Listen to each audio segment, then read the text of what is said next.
नमस्कार, स्वराज एक्सप्रेस के खास प्रोग्राम कुर्सीनामा में आपका स्वागत है और मैं हूं आपके साथ वर्षा। उत्तर प्रदेश में अब की बार कौन बाजी मारेगा, निश्चित तौर पर इसे लेकर सवाल हो सकते हैं, लेकिन हाँ, इतना जरूर कहा जा सकता है कि यूपी का चुनावी दंगल इस बार दिलचस्प जरूर होगा। दरअसल 22 की बाजी अपने नाम करने के लिए जहां सत्ताधारी बीजेपी ने पूरी ताकत झोंक रखी है, तो वहीं दूसरी ओर सपा और कांग्रेस भी कामयाबी हासिल करने के लिए कोई कोर कसर नहीं छोड़ रही। हालांकि इन तीनों मुख्य पार्टियों की तरह बसपा मैदान में बहुत ज्यादा सक्रिय नजर नहीं आ रही, लेकिन वो जिस रणनीति के तहत आगे बढ़ रही है उसका कुछ तो फायदा उसे मिल सकता है। फिलहाल रुख अंबेडकर नगर जिले की उस विधानसभा सीट का करते हैं जहां एक समय बसपा का बोलबाला था, लेकिन अब यहां की कहानी कुछ अलग है। तो चलिए इस सीट के हर एक समीकरण से आपको रूबरू कराने के लिए शुरू करते हैं कुर्सीनामा का आज का सफर।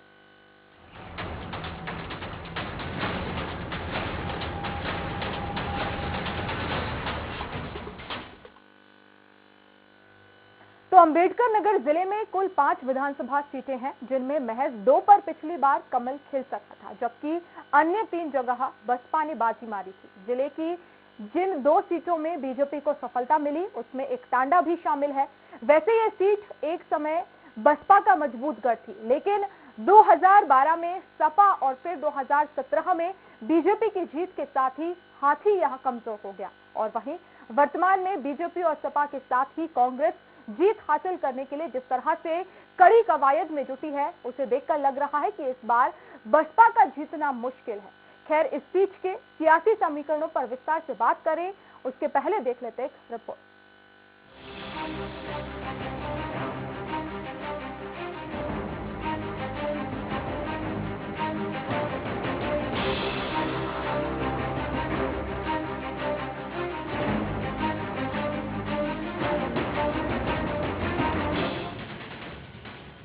उत्तर प्रदेश में चुनावी घमासान के नजदीक आते ही सियासी दलों की ओर से जारी प्रचार ने अब और जोर पकड़ लिया है। जनता का रुख अपनी ओर करने के लिए बड़े बड़े वादे करने के साथ ही तमाम जतन किए जा रहे हैं। अंबेडकर नगर जिले में आने वाले टांडा विधानसभा क्षेत्र की बात करें तो यहाँ भी पार्टियां जीत हासिल करने के लिए कोई कोर कसर नहीं छोड़ रही है। सूबे की टांडा विधानसभा सीट वो सीट है जहां का जातीय समीकरण कई बार मायावती की बहुजन समाज पार्टी के पक्ष में रहा है, लेकिन पिछले 2 चुनाव के नतीजे बता रहे हैं कि बसपा यहां कमजोर हुई है। 2012 में यहां सपा तो वहीं 2017 में बीजेपी ने कब्जा जमाया, जबकि इसके पहले लगातार 4 चुनाव बसपा ने जीते हैं। पिछली बार बीजेपी की संजू देवी ने बसपा के अजीम उल हक को करीबी मुकाबले में 1725 मतों के अंतर से शिकस्त दी थी, जबकि 2012 में सपा के अजीम उल हक ने बसपा के अजय कुमार को 27,521 मतों के अंतर से हराया था। वहीं 2007, 2002 और 1996 में बसपा के टिकट पर चुनाव लड़ने वाले लालजी वर्मा ने जीत की हैट्रिक लगाई थी। वहीं इसके पहले 1993 में मसबूद अहमद बसपा से चुनाव लड़कर जीते थे। इस सीट पर कांग्रेस को आखिरी बार 1985 में कामयाबी मिली थी। टांडा विधानसभा क्षेत्र में बुनाई का काम ज्यादा होता है। बड़ी संख्या में लोग, खासकर मुस्लिम, बुनाई के काम में लगे हुए हैं। इस सीट पर मुस्लिम वोटर्स की तादाद सबसे ज्यादा है। दूसरे नंबर पर दलित मतदाता हैं।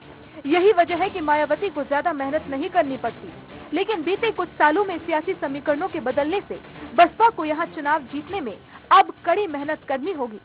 क्षेत्र में मुस्लिम वोटर 1 लाख के करीब है, जबकि दलित मतदाता 70,000 के आसपास हैं। इसके बाद कुर्मी और फिर यादव वोटर्स आते हैं, जिनकी संख्या 25-25 हजार के करीब है। इस सीट पर राजभर और निषाद मतदाता 20-20 हजार के आसपास हैं। इस तरह क्षेत्र में कुल मतदाता लगभग 2,75,000 हैं। समस्याओं की बात करें तो अंबेडकर नगर की टांडा विधानसभा सीट पर इनकी भरमार है। बुनाई के काम के अलावा रोजगार के अन्य कोई बड़े साधन नहीं है, लिहाजा बेरोजगारी लगातार बढ़ रही है। बेहतर सड़क, शिक्षा और स्वास्थ्य सुविधाओं के मामले में भी तस्वीर बहुत ज्यादा ठीक नहीं है। हालांकि अब जब चुनाव नजदीक है तो सत्ताधारी बीजेपी के साथ ही अन्य दल जनता से दावे तो खूब कर रहे हैं। ऐसे में मतदाता मतदान के वक्त किसे वोट कर अपना माननीय चुनेंगे, देखना अहम होगा। अंबेडकर नगर के टांडा से जितेंद्र पांडे के साथ ब्यूरो रिपोर्ट, स्वराज एक्सप्रेस।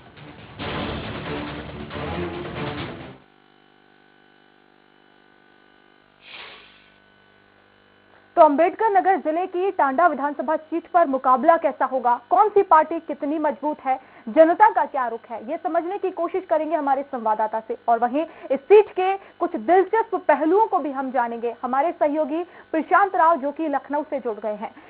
प्रशांत, अगर बात की जाए इस विधानसभा सीट की, तो पिछले चुनावों में यहाँ पर जो हाथी है वो सियासत का किंग रहा है, लेकिन 2012-2017 में तस्वीर बदली। इस बार क्या लगता है, क्या जो बीजेपी ने 2017 में बाजी मारी थी उसे बरकरार रख पाएगी, या फिर एक बार फिर बसपा यहाँ पर अपनी पैठ जमाने पे कामयाब होगी?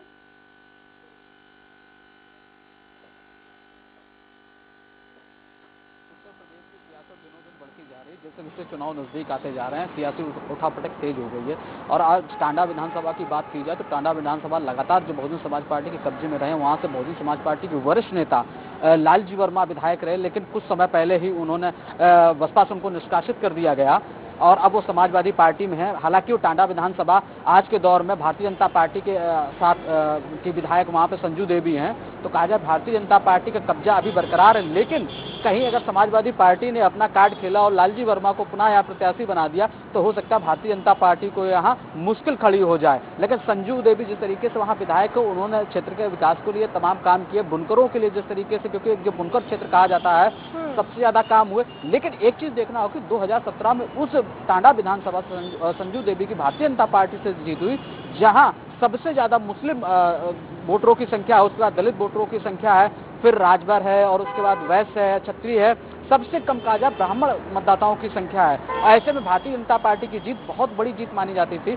और अब कैसे इस जीत को बरकरार भारतीय जनता पार्टी रखेगी, वो अपनी रणनीति तैयार कर रहे हैं। लेकिन विपक्ष भी लगातार गोट बिछाने में वहां पीछे नहीं है और संजू को जो कहा जाए कि अब की बार सीट बचाने के लिए काफी मशक्कत करनी पड़ेगी। और जो वहां पे बहुजन समाज पार्टी का कहा जाए, बहुजन समाज पार्टी अपने गढ़ को दोबारा हासिल करने के लिए पूरी ताकत लगाए हुए है, तो समाजवादी पार्टी किसी से पीछे नहीं है। और समाजवादी पार्टी अगर लालजी वर्मा को फिर से प्रत्याशी बनाती है तो फिर एक बार वहां का जो कहा जाए सियासी समीकरण चेंज हो जाएगा, क्योंकि अब उस क्षेत्र में जो बड़े नेता कहा जाए, पूर्व कैबिनेट मंत्री सोहेल देव भारतीय समाज पार्टी के राष्ट्रीय अध्यक्ष ओम प्रकाश राजभर का समाजवादी पार्टी से गठबंधन है। राजभर वोट भी वहां करीब 15 से 16 हजार है, तो वो भी मायने रखता है। और इस तरीके से कहा जाए कि 2022 में भारतीय जनता पार्टी को इस सीट पर कड़ी चुनौती मिलने वाली है। जी बिल्कुल प्रशांत, आप बने रहिए। इस वक्त हमारे साथ टांडा से संवाददाता दीपेंद्र पांडे फोन लाइन पर जुड़ गए हैं। दीपेंद्र, टांडा विधानसभा सीट की अगर बात की जाए तो फिलहाल इनके क्या समीकरण यहाँ पर बन रहे हैं, यहाँ पर किस पार्टी का वर्चस्व ज्यादा नजर आ रहा है?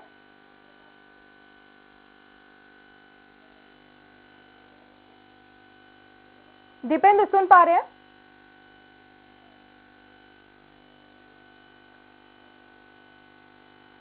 तो हमारा संपर्क फिलहाल दीपेंद्र से नहीं हो पा रहा है, फिर से जुड़ने की कोशिश करेंगे। हमारे लखनऊ से संवाददाता प्रशांत राव हमारे साथ लगातार बने हुए हैं, जो इस सीट को लेकर विस्तृत जानकारी दे रहे हैं। प्रशांत, अगर बात की जाए, क्योंकि अब 2022 में तस्वीर जिस तरह से आप बता रहे हैं कि दलित मतदाता कहीं ना कहीं इस बार ब्राह्मणों के लिए बीजेपी को ब्राह्मण साथ देते हैं, लेकिन इस बार तस्वीर अलग है। 2022 की अगर बात की जाए तो यहाँ पर बसपा ने किस तरह से अपनी रणनीति तैयार की है ताकि जो खोई हुई सीट है उसे वापस से अपने कब्जे में ले पाए? जी वर्षा, देखिए सबसे पहले समझना होगा ये वो भूमि है जहां से डॉक्टर राम मनोहर लोहिया समाजवाद के जो बड़े प्रखर नेता माने जाते हैं उनकी भूमि है। उसके बाद भी समाजवादी पार्टी यहां से इतना अच्छा अपना रिस्पॉन्स नहीं दे पाई। लेकिन हाँ, 2012 में यहाँ से अजीमुल हक उनके विधायक थे और उसके बाद 2017 में समाजवादी पार्टी का गढ़ तोड़कर भारतीय जनता पार्टी ने कब्जा कर लिया और इससे पहले बहुजन समाज पार्टी का था। अब 2022 की बात करें तो ऐसे में बहुजन समाज पार्टी के बड़े नेता जो कहा जाए जिनके नाम से उस क्षेत्र में गिना जाता था बहुजन समाज पार्टी को, लालजी वर्मा, जिन्होंने लगातार कहा जाए कि बहुजन समाज पार्टी में काम किया, हालांकि पहली बार वो जनता दल से विधायक बने थे और उसके बाद बहुजन समाज पार्टी से विधायक बने हैं। लेकिन अब जो बहुजन समाज पार्टी की बात की जाए तो नहीं लगता है कि एक बड़े नेता को खोने के बाद इतनी मजबूत स्थिति में वहां चुनाव लड़ पाए। लेकिन हाँ, समाजवादी पार्टी जो कहा जाए कि 2017 में उन्होंने सीट खो दी थी, अब लालजी वर्मा पे बड़ा दाव खेल सकती है, तो समाजवादी पार्टी को तो वहां से फायदा मिल सकता है। हालांकि भारतीय जनता पार्टी को वहां भी अपना गढ़ बचाना बड़ा मुश्किल पड़ रहा है, क्योंकि जिस तरीके से राजभर वोटों के साथ ही और लालजी वर्मा जो कहा जाए कि ओबीसी के कुर्मी बिरादरी से बड़े नेता हैं, तो कुर्मी बिरादरी का भी वहाँ वोट है। और खासकर लालजी वर्मा को जो मुस्लिम स्नेह हमेशा से मिलता रहा है वो उनके लिए मुफीद है, या कहा जाए कि उनके फायदेमंद हमेशा से रहा है। और ऐसे में पूरी तरीके से कहा जाए कि कांग्रेस के लिए भी किसी भी तरीके की चुनौती से कम नहीं। हालांकि कांग्रेस कभी भी इतना अच्छा चुनाव नहीं लड़ पाई है वहां पर, जब से 1995 से जब अंबेडकर नगर बना यहाँ पर फैजाबाद काट कर, तो कांग्रेस की शायद यहाँ से जीत कभी नहीं हो पाई है। बहुजन समाज पार्टी या फिर समाजवादी पार्टी के बाद अब भारतीय जनता पार्टी का कब्जा है। तो पूरा जो गणित देखा जाए वहाँ का, वो राजभर वोटों के साथ ही साथ मुस्लिम और दलित वोटों पर टिका हुआ है। दलित वोटों को आज भी लालजी वर्मा से वहाँ स्नेह है, और लालजी वर्मा क्योंकि वहाँ से हमेशा काम करते रहे हैं और बड़े नेता भी रहे हैं, कैबिनेट मंत्री भी रहे हैं, तो पूरा जो अब वर्तमान की स्थिति है वो भारतीय जनता पार्टी के लिए थोड़ी कठिन है। लेकिन समाजवादी पार्टी का अगर कहीं दांव फिट बैठता है तो 2022 में उनका विधायक लखनऊ विधानसभा में बैठने में काबिज हो जाएगा। जी बिल्कुल प्रशांत, आप बने रहिए, आगे भी आपसे ये चर्चा जारी रहेगी। फिलहाल वक्त एक छोटे से ब्रेक का है और रुकते एक छोटे से ब्रेक के लिए।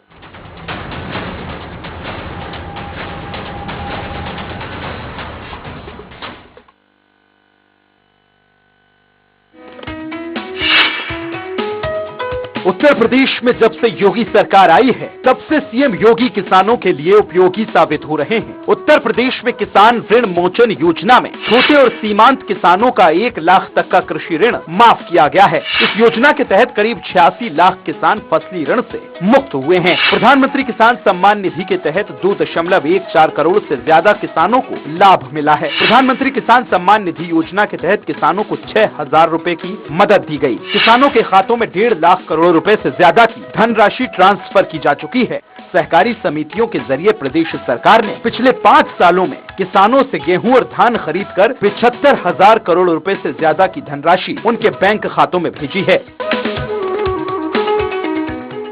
रूप मंत्रा आयुर्वेदिक फेस वॉश, इसमें है क्यूकम्बर के प्योर एक्सट्रैक्ट जो नेचुरली चेहरे को मॉइस्चराइज रखे। ये कोई कॉस्मेटिक नहीं, आयुर्वेदिक औषधि है। एक नाम जिसके सपने ने दिया देश को एक नया मुकाम, डॉक्टर APJ अब्दुल कलाम। वही मुकाम आपको दिलाएगी doctor APJ Abdul Kalam university Indore. Come aboard and nurture your talent to succeed in science and technology, humanities, social sciences, arts and sports. Join Dr. APJ Abdul Kalam University Indore. Further details contact 1800-300-26072.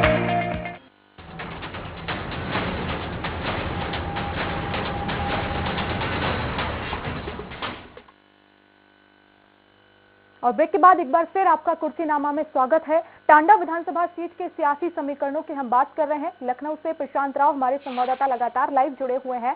प्रशांत, अगर इस seat की बात की जाए तो यहाँ की जनता का मुख्य आय का साधन क्या है और किस तरह से यहाँ पर लोगों की आजीविका है, और विकास कार्यों की अगर बात की जाए तो यहाँ पर 2017 में बीजेपी ने क्या कुछ मुख्य कार्य किए हैं जिससे यहाँ की जनता कहीं ना कहीं खुश नजर आ रही है?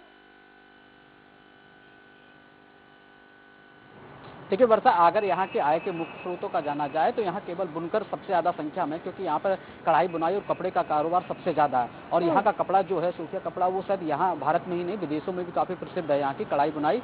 और जो कहा जाए इसमें सबसे ज्यादा बुनकर जो है वो मुस्लिम समाज से आते हैं, और इसके बाद ही यहाँ दलित समाज के लोग इस पेशे से जुड़े हुए हैं। और ऐसे में जो कहा जाए भारतीय जनता पार्टी ने जो सबसे ज्यादा वहाँ सहूलियत दी है तो ऑटोमेटिक मशीनें, और उसके बाद बुनकरों को किट और प्रशिक्षण के साथ ही मालों की परख और बाजारों के लिए संसाधन उपलब्ध कराए हैं। तो वहीं जो बिजली की जो सबसे बड़ी अंबेडकर नगर में समस्या बनी रहती थी उसको भारतीय जनता पार्टी ने वहां निजात देने का काम किया है। तो वहां की जनता भारतीय जनता पार्टी के इन कामों से थोड़ा प्रभावित है, और उसका 2022 के परिणाम में भी फायदा मिल सकता है। और वहीं अगर विधानसभा की बात की जाए तो विधानसभा में जिस तरीके से जो कहा जाए कि सड़कों की समस्या थी, खासकर ट्रांसपोर्ट की व्यवस्था थी, उसको भी भारतीय जनता पार्टी ने थोड़ा बहुत संवारने का काम किया। हालांकि उतनी मजबूती पे वहां पकड़ नहीं मिल पाई है विकास को, जितनी मजबूती से वहां जो कहा जाए कि उद्योग, कालीन उद्योग हो, बुनकर का काम हो, उसके बाद अच्छे कपड़ों का काम हो, वो जो मार्केट मिलनी चाहिए थे अम्बेडकर नगर में टांडा विधानसभा को, वो नहीं मिल पाई है।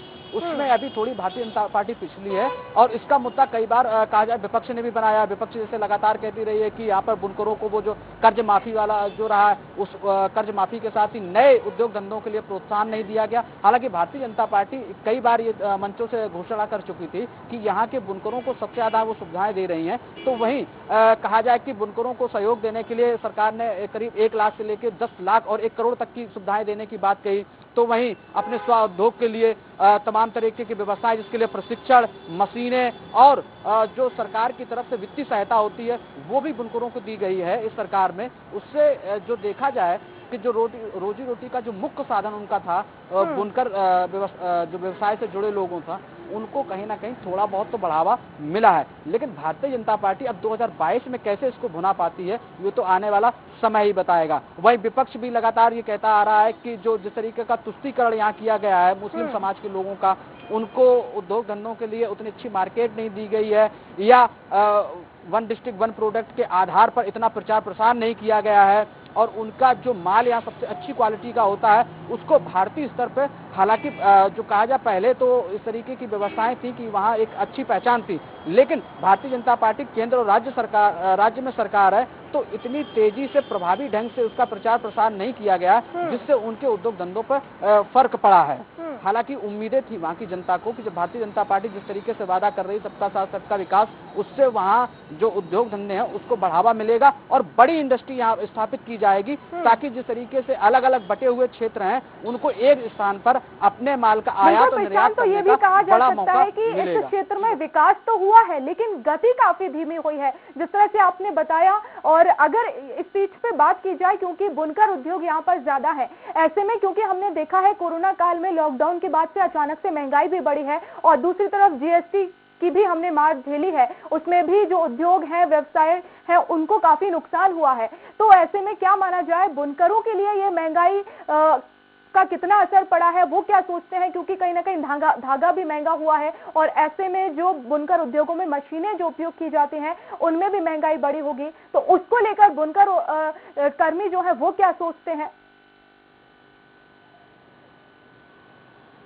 बिल्कुल सही सवाल किया आपने वर्षा, ये बहुत महत्वपूर्ण मुद्दा है यहाँ का जो आपने सवाल किया है, क्योंकि जिस तरीके से लगातार महंगाई बढ़ी उसके बाद 20 महीने कोरोना काल में यहाँ के बुनकर समाज ने झेले हैं, क्योंकि ये डेली बेसिस कहा जाए कि रोज कमाने खाने वाला यहाँ का जो बुनकर समाज है या बुनकर कारीगर हैं, और उसके साथ ही जिस तरीके से जहाँ कहा जाए कि जीएसटी का जो प्रभाव पड़ा और उसके साथ ही जो जीएसटी लगाया गया था कि बिना रजिस्टर्ड कोई भी व्यापार नहीं कर सकता है, कोई भी आयात निर्यात नहीं कर सकता है, तो छोटे कारीगर वहाँ प्रभावित हुए, क्योंकि कोरोना में 20 महीने जिस तरीके से लॉकडाउन रहा है धीमे धीमे करके, तो ऐसे में तमाम उद्योग धंधे बंद हो गए हैं और कई कारीगर जो दूसरे शहरों में पलायन कर गए हैं और बड़ी उद्योग धंधों में वो जुड़ गए हैं जाके, तो यहाँ पर उतना जितना काम पहले चल रहा था। बने रहिए, आगे बात कंप्लीट कर लीजिएगा आपने। इस वक्त हमारे साथ राम शुक्ल यादव फोन लाइन पर जुड़ गए हैं, सपा के जिला अध्यक्ष हैं। राम जी, बहुत स्वागत है आपका स्वराज एक्सप्रेस में।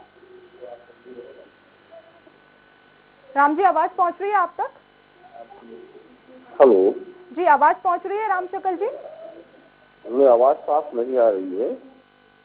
तो मैं अपनी पीसीआर टीम से कोशिश करूंगी कि आप मेरी आवाज को वहां तक पहुंचाएं और उसके बाद हम इस चर्चा को आगे बढ़ाएंगे। एक बार फिर से मैं आपसे पूछना चाहूंगी, आवाज मेरी पहुंच रही है प्रॉपर आप तक? ऐसा है, लगता है नेटवर्क नहीं, आवाज आपकी साफ नहीं आ रही है। बिल्कुल, फिर से हम जुड़ने की कोशिश करेंगे। बिल्कुल, फिर से हम कोशिश करेंगे आपसे जुड़ने की। प्रशांत हमारे साथ लगातार बने हुए हैं। प्रशांत, आप अपनी बात पूरी कर लीजिए। प्रशांत हैं तो अभी हाल में ही 1 जनवरी से यहाँ जीएसटी का फिर बढ़ने जा रही है कपड़ों पर, तो यहाँ के लोग जिस तरीके से जीएसटी तो बढ़ रही लेकिन उनके मूल्यों में उतनी बढ़ोतरी नहीं हो रही। कच्चे माल को जो कहा जाए कि सस्ता नहीं हो रहा और उसको बढ़ाया जा रहा है। यहाँ का जो निर्यात है वो भी इतनी तेजी से नहीं हो पा रहा है, उसको नई उद्योग या कहा जाए कि नया बाजार विकसित नहीं किया गया है। ये बहुत बड़ा मुद्दा है और उसके साथ कृषि का भी बड़ा मुद्दा है यहाँ पर कि कृषि के लिए जिस तरीके की व्यवस्थाएं यहाँ होनी चाहिए, जिस तरीके से बढ़ावा देने के लिए सरकार को काम करना चाहिए, क्योंकि इस विधानसभा में तमाम लोग जो कृषि पर भी निर्भर हैं, इतना बड़ा जो क्षेत्र होने के बावजूद आज भी कृषि और जो बुनकर समाज के लिए या बुनकर कारीगरों के लिए कोई बड़ा व्यापार विकसित न कर पाना, ये सरकार का हमेशा से फेलियर रहा है। और अब लास्ट चुनाव का सीजन है तो लगातार नेता वादे कर रहे हैं, पार्टियां जा रही हैं, वो वादे कर रहे हैं, लेकिन अब की बार जनता का मूड वहां बिल्कुल चेंज दिख रहा है और हो सकता है कि कोई बड़ा परिवर्तन वहां संभव हो 2022 के लिए। जी बिल्कुल प्रशांत, 2017 और 2012 की अगर बात की जाए उसके पहले जब यहाँ पर बहुजन समाज पार्टी थी, तो ऐसे में क्योंकि ये उसका गढ़ रहा है और लगातार काम भी किया है, दलित मतदाता है, मुस्लिम वोटर्स भी है, तो ऐसे में क्या कुछ बहुजन समाज पार्टी से यहाँ पर गलतियां हुई है जिसको लेकर उन्हें एक बार फिर से मौका नहीं दिया गया हो? क्या कुछ इस तरह के कार्य रहे हैं? जनता में आखिर नाखुश जनता बीएसपी से क्यों नजर आई?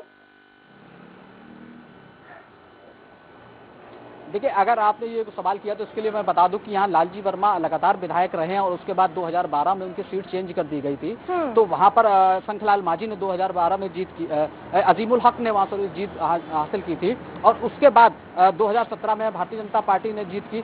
बसपा से जो बड़ी चूक हुई, तो बसपा के यहाँ बड़े नेता रहे लालजी वर्मा और कैबिनेट मंत्री रहे हैं यहाँ पर। हालांकि बसपा ने जो बुनकरों के लिए सबसे बड़ा काम किया था वो बिजली, और उसके बाद जो बिजली बिल बकाया था उसमें सरचार्ज माफ के साथ और जो ब्याज था उसको माफ करने का काम किया गया था। और जिन बुनकर उद्योगों के कनेक्शन काट दिए गए थे उसमें मायावती ने जो सबसे बड़ा जो उनको वहां सहूलियत दी थी वो किस्तों में पैसा जमा करने के लिए सबसे बड़ी सहूलियत दे दी थी। तो वहाँ बुनकर समाज को हालांकि काफी फायदा मिला और जो यहाँ बाजारों में जिस तरीके का माल बेचने की व्यवस्था थी और उसके साथ जो बाहर से आने वाले व्यापारी थे उनको वहां तमाम सुविधाएं दी गई, सरकार ने तमाम सुविधाएं दी, जिसके चलते यहाँ उस समय विकास काफी हुआ, रोड अच्छी दी, ट्रांसपोर्ट अच्छा दिया। और जो सबसे बड़े, क्योंकि यहाँ सुरक्षा सबसे ज्यादा, बाहर से आने वाले व्यापारियों को उस समय सबसे ज्यादा चिंता सताती थी अपनी सुरक्षा को लेकर, क्योंकि बाहर से आने वाले व्यापारी अपने साथ मोटी रकम लेके आते तो आए दिन लूट घसोट जो होती थी उसको बहुजन समाज पार्टी ने रोका था। तो उस समय अच्छा गढ़ बहुजन समाज पार्टी का यहाँ बना हुआ था। लेकिन 2012 में अपने बड़े नेता का टिकट काटने के बाद बहुजन समाज पार्टी ने सीट गवा दी और समाजवादी पार्टी के पास ये सीट आ गई। और 2017 में भी यही जो कहा जाए कि जनता के वादों पर समाजवादी पार्टी खरी नहीं उतर पाई, उनके वहां से विधायक रहे और उन्होंने बिल्कुल प्रशांत, क्योंकि जिस तरह से आपने सुरक्षा का जिक्र किया है और व्यापारी बड़े बड़े बैग्स लेकर यहाँ आते थे क्योंकि उन्हें पेमेंट करना होता था, ऐसे में लूट खसोट की घटनाएं भी देखी है। तो ऐसे में क्योंकि 2017 के बाद से ये दावा सरकार की तरफ से किया जा रहा है कि हमने माफियाओं का राज खत्म किया है, गुंडागर्दी को खत्म किया है, बेटियां सुरक्षित है, लेकिन इस बार क्या वाकई में जो टांडा विधानसभा सीट है वहां पर सुरक्षा की दृष्टि से अगर देखा जाए तो यहाँ की क्या जनता और यहाँ के व्यापारी सुरक्षित महसूस करते हैं अपने आप को?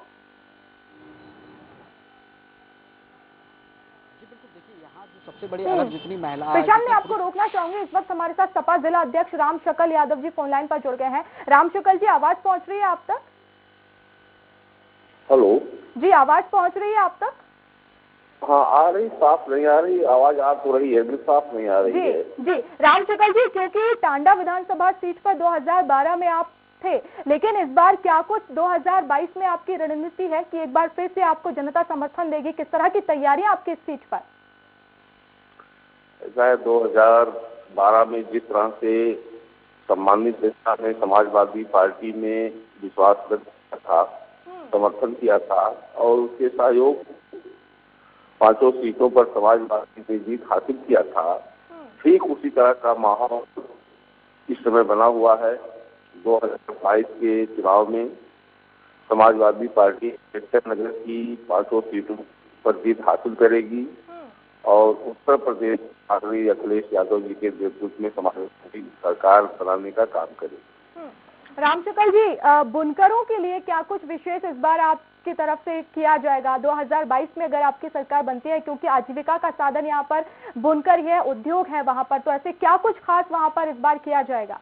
देखिए, सरकार ने नौजवानों के लिए, किसानों के लिए, बुनकरों के, व्यापारियों के लिए, किसी वर्ग धर्म के लिए कोई विकास का काम नहीं किया। ये सिर्फ फरेब जनता को भ्रमित करने का सिर्फ काम किया। विकास इनके मुद्दे पर है ही नहीं, इनके एजेंडे में विकास नहीं है।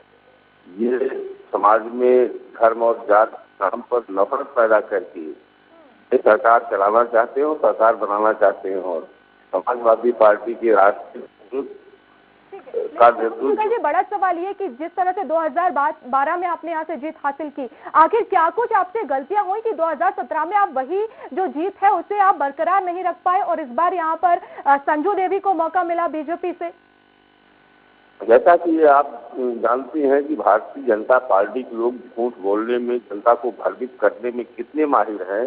2014 के चुनाव में, पार्लियामेंट के चुनाव में आपने देखा था रामशक्ल जी, मैं आपको इस वक्त रोकना चाहूंगी। इस वक्त हमारे साथ कांग्रेस से जिला अध्यक्ष अमित वर्मा फोन लाइन पर जुड़ गए हैं। अमित जी, बहुत स्वागत है आपका स्वराज एक्सप्रेस में। जी अमित जी, टांडा विधानसभा सीट पर किस तरह की आपकी तैयारी है, क्योंकि कांग्रेस यहां पर नजर नहीं आ रही है ऐसे में, क्योंकि अब प्रियंका गांधी मैदान में है, प्रतिज्ञा रैली कर रही है, महिलाओं के लिए 40% हिस्सेदारी है। क्या यही रणनीति टांडा में काम आ पाएगी, जीत दिला पाएगी? देखिए, प्रियंका जी की जो हमारी माननीय प्रियंका जी की जो रणनीति है वो सही है और आम जनता के फायदे की चीज है। कोई जो भी दलें अभी तक आई हैं, वोट मांग रही हैं या हारने जीतने की बात कर रहे हैं, अभी तक उनका कोई ना मैनिफेस्टो आया ना कोई चीज आए। जनता को कैसे क्या लाभ पहुंचाएंगे, क्या गरीबों को मदद करेंगे, तो हर चीज एक सरकार में जो आना चाहता है वो अपना एजेंडा बताए। तो कांग्रेस पार्टी ने अपना एजेंडा बता दिया। इससे पहले किसानों का कर्जा माफ कर चुकी है 72,000, फिर कह रही है अगर हमको मौका मिला माफ करेंगे। तो जनता इसलिए कांग्रेस को उसकी मौका देने जा रही है। और जब एक नेता समझदारी का परिचय अपना दे रहा है, हमको सांसद विधायक बनना है, दल बदल रहा है, तो अब फिर जनता भी अपना दल बदलने के चक्कर में है। लोग ये समझे कि कांग्रेस कमजोर है। रामशक्ल जी, क्या कहेंगे आप? अमित जी कह रहे हैं कि इस बार जनता कांग्रेस को समर्थन देने जा रही है, क्योंकि प्रियंका गांधी खुद मैदान में है और आरोप तो सरकार पर लग ही रहे हैं विपक्ष की तरफ से। क्या कहेंगे, इस बार वाकई कांग्रेस आ रही है? देखिए, उत्तर प्रदेश की जनता ने, अम्बेडकर नगर की जनता ने बदलाव का मन बना लिया है और आदरणीय श्री अखिलेश यादव जी के नेतृत्व में 2022 में समाजवादी सरकार बनने जा रही है। अम्बेडकर नगर की 5 सीटों पर समाजवादी जीत हासिल करेगी। भारतीय जनता पार्टी के झूठ भरे की मक्कारी से जनता उब चुकी है। भ्रष्टाचार, महंगाई, बेरोजगारी, कानून व्यवस्था नाम की कोई चीज नहीं रह गई है। पूरे प्रदेश में जंगल राज कायम हो गया है। जनता त्राह कर रही है। जनता सिर्फ बदलाव चाहती है और 2022 का इंतजार कर रही है। 2022 में जनता आदरणीय श्री अखिलेश यादव जी के नेतृत्व में, उनके मार्गदर्शन में अम्बेडकर नगर की 5 जीत पर हासिल दर्ज कराएगी और उत्तर प्रदेश में समाजवादी सरकार बनेगी। बिल्कुल, ये देखना दिलचस्प होगा कि आखिर 2022 में जनता किसे समर्थन देती है और कौन इस सीट पर काबिज होगा, ये देखने वाली बात होगी। रामशक्ल जी, बहुत शुक्रिया हमसे जुड़ने के लिए, और अमित वर्मा जी, आपका भी बहुत शुक्रिया हमसे जुड़ने के लिए, समय देने के लिए। और प्रशांत हमारे साथ लगातार बने हुए हैं इस सीट से। प्रशांत, लास्ट कमेंट आपका इस सीट को लेकर?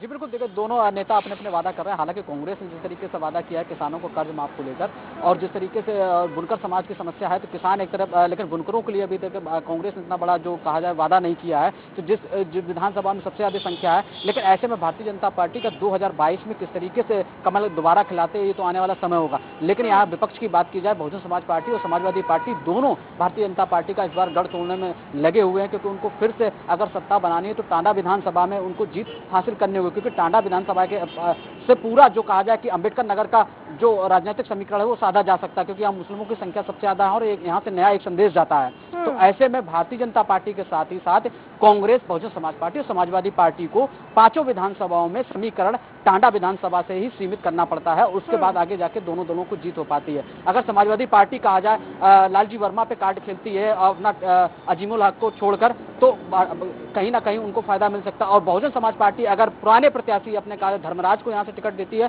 तो एक बार यहाँ पर कांटे की टक्कर होगी और संजू देवी को माथे पर एक बार फिर चिंता की लकीरें होंगी, क्योंकि ऐसे में दोनों बड़े नेता होंगे उनके सामने। तो कहीं ना कहीं भारतीय जनता पार्टी को नुकसान मिल सकता है या फिर आने वाले परिणाम चौंकाने वाले होंगे। बिल्कुल प्रशांत, अब देखना होगा 2022 में आखिर जनता किसको समर्थन देगी, और क्योंकि सभी ही पार्टियां ये दावा कर रही हैं कि इस बार परिवर्तन होगा और हमें इस बार जनता समर्थन देगी, लेकिन ये देखना बहुत दिलचस्प होगा कि इस सीट पर क्या जो बीएसपी का गढ़ है वो इसे वापस इस सीट पर कर पाएगी, या फिर 2017 में जो बीजेपी ने यहाँ पर अपना कब्जा जमाया था या इसे बरकरार रख पाएगी, या फिर किसी और पार्टी को इस बार यहाँ से मौका मिलेगा। ये देखने वाली बात होगी। फिलहाल बहुत शुक्रिया हमसे जुड़ने के लिए, और इसी के साथ कुर्सीनामा में आज के लिए इतना ही। कल उत्तर प्रदेश के किसी और विधानसभा क्षेत्र आपको लेकर चलेंगे, लेकिन अभी के लिए मुझे दीजिए इजाजत। नमस्कार।